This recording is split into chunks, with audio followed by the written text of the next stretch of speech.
Warning, censorship. For most of my life, I've been called a populist, and I've accepted that as part of my identity. I think I'm conservative too, and I have other ideas. But to me, populism was what Preston Manning talked about in the Reform Party 30-odd years ago that I joined as a teenager, as he called it, the common sense of the common man. He sometimes used other phrases too, bottom-up decision-making as opposed to top-down decision-making. Skepticism about elitists.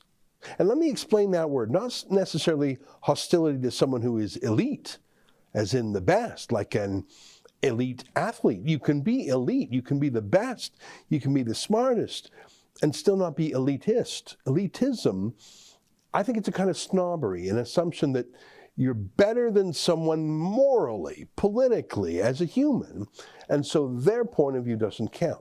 That's different from, let's say, being an elite surgeon, where you simply are the best objectively, but you don't need to be a snob about it. Elitism overvalues credentials. They overvalue symbols of pedigree. I see it all the time in journalism. You know, I think we have just one journalist school grad here at our whole shop, whereas I'm thinking you probably can't even get hired at the CBC without a journalism degree, but I know who the better reporters are on any given day, and it ain't the government journalists at Trudeau's state broadcaster.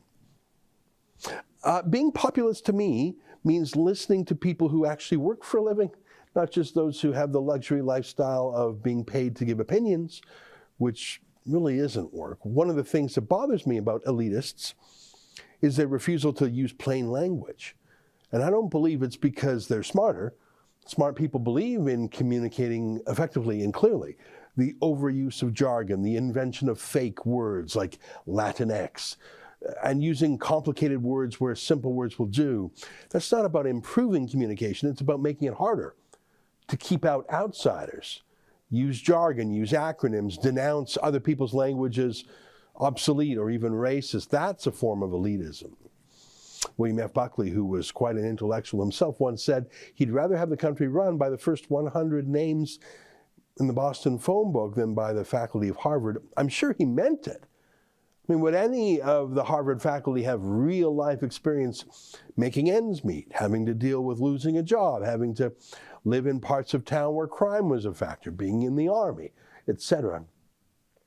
I think one of the reasons why Jordan Peterson is so popular, and one of the reasons he is so hated amongst other professors, is because he uses plain language and he speaks in practical terms and he believes in simplicity. His first instruction in his last book was being stand up straight. His second instruction being make your bed.